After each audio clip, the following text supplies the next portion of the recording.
Jack was an adventurous young man who feared nothing. He had heard about an abandoned farm on the outskirts of Kentucky, surrounded by strange rumors. They said the original residents had vanished in a single night and were never found again. Jack decided to spend a whole night there, challenging all the stories about ghosts and terrifying sounds.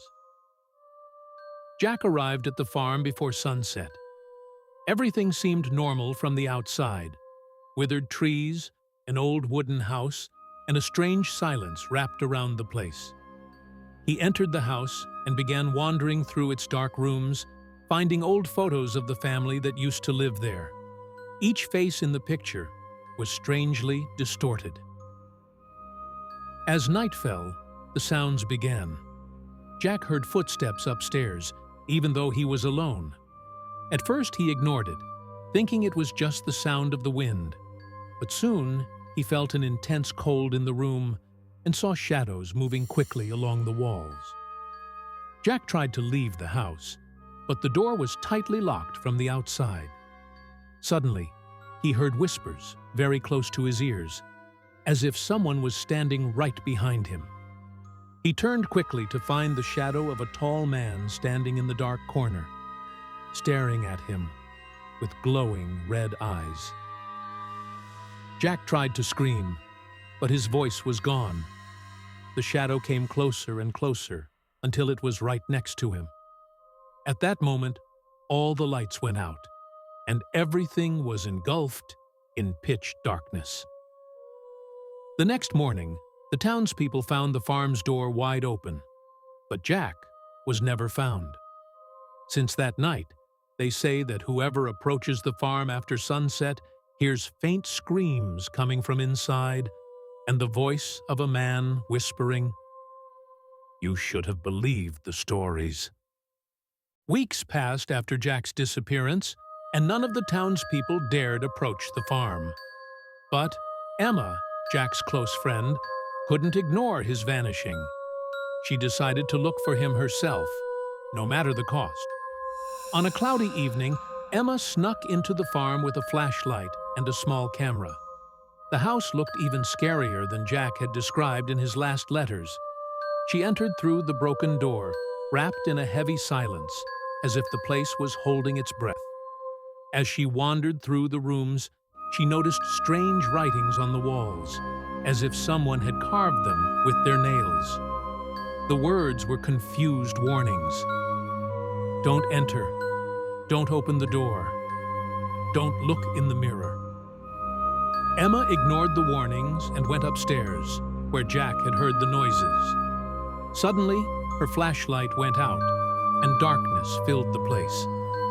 She felt a cold hand touch her shoulder. She turned around in terror to see pale faces emerging from the walls, whispering and pleading for help. Emma ran toward the old family bedroom and found a large, broken mirror there. She approached it slowly, and in the shattered glass, she saw Jack standing behind her, his face pale, and his eyes filled with fear. She tried calling out to him, but he was motioning for her not to turn around. But she turned anyway, and there was the tall shadow that had appeared to Jack before, standing behind her. She tried to scream, but the place filled with muffled cries, as if they were the voices of all who had disappeared in the house. The shadows gathered around Emma, and before she lost consciousness, she heard Jack's voice whisper to her, "Don't stay here. Get out before it's too late." Emma suddenly woke up outside the farm, finding herself lying in the nearby field as the night was ending. She remembered only flashes of what had happened, but in her hand was a small note, written in Jack's handwriting. "The house doesn't want to let us go. Don't enter again." Emma left the town forever, but every time she looked in the mirror, she saw Jack's shadow standing behind her, waiting for someone to free him from the haunted farm's curse. In the weeks following Emma's escape from the farm, she began to suffer from recurring nightmares. In her dreams, she saw the old wooden house and heard whispers filling her room even after she woke up. She tried to ignore it, but she noticed something strange. Every time she looked in the mirror, Jack's shadow seemed to get closer and closer. One evening, while Emma was sitting alone in her room, she heard a faint tapping at her window. At first, she ignored it, but the sound grew louder and more insistent. She cautiously approached the window and saw a faint handprint on the glass from the outside, even though her apartment was on a high floor. Emma felt that some mysterious force was haunting her, so she decided to look for a solution. She sought help from an old woman in town known for her knowledge of ancient legends. When Emma told her what had happened, the old woman whispered fearfully, "The farm has been cursed for a long time, and the shadows that dwell there are seeking new souls to take their place." The old woman handed her a small mirror and said, "If you want to free Jack and your own soul from the grip of the farm, you must return there on the night of the full moon and break the old mirror in the bedroom. But beware, the price may be high." On the appointed night, Emma gathered her courage and returned to the farm.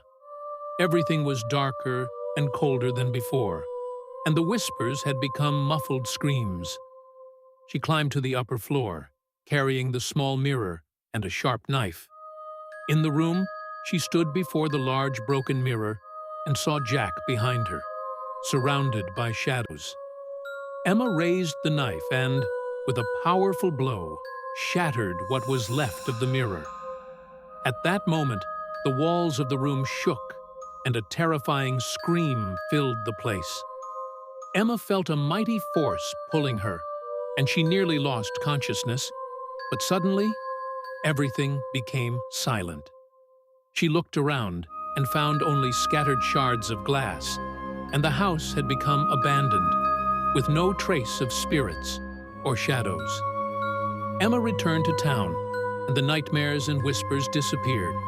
But whenever she passed by the farm, she felt eyes watching her from afar and heard a faint whisper in the wind. "Thank you, but the curse is not over yet."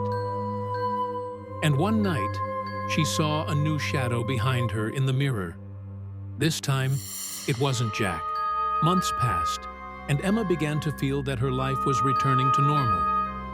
But whenever she entered a dark room or came close to a mirror, a strange chill would run through her body.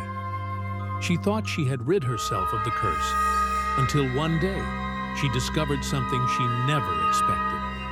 While cleaning her house, Emma found an old box under her bed that she had never seen before. It was dusty and tightly sealed. When she opened it, she found a small notebook with Jack's name on it. She flipped through the pages and found encrypted messages, as if Jack had been trying to warn her about something she couldn't understand before. Some of the messages were written in red ink, containing scattered words like, "The house is not everything. The farm is just a gateway. There is something deeper." That same night, the nightmares returned. Emma saw in her dream a small wooden door in the bedroom floor of the farmhouse. She had never seen this door before. In the dream, she heard Jack's voice whisper, "The gateway is not closed. There is someone waiting below."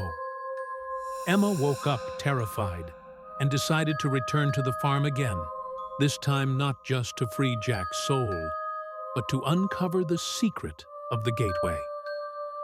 The next day, she gathered her courage and went to the farm at sunrise.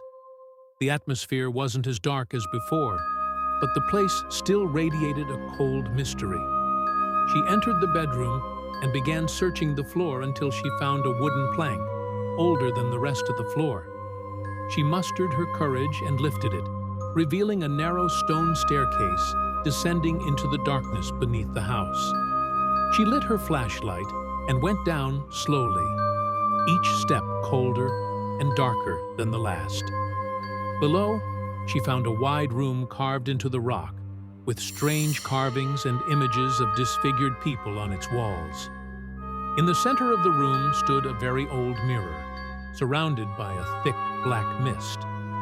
Emma approached the mirror, and suddenly Jack appeared in its reflection, reaching out to her and shouting, "Emma, don't look into their eyes." She turned to find dozens of shadows emerging from the walls, approaching her and whispering in overlapping voices. Emma tried to look away, but felt a mysterious force compelling her to look at the mirror. At that moment, all her memories flashed before her eyes at lightning speed. Then she felt an intense cold in her heart, as if she was being pulled out of the world of the living. But at the last moment, she remembered the old woman's advice, pulled out the small mirror she had been given, and pointed it at the big one. Suddenly, a great scream shook the place, and the shadows began to vanish, one by one. When Emma opened her eyes, she found herself alone in the room, and the mirror of secrets had turned to black dust. She heard Jack's voice whisper from afar, "Thank you. You have finally closed the gateway." Emma climbed back up to the house, and when she stepped out into the sunlight, she felt for the first time in a long while that the curse was truly gone. Yet she still wondered, had she truly closed all the gateways? Or were there others just waiting to be opened? Finally, thank you for following, and don't forget to subscribe and like the video. If you like it, I will tell you more.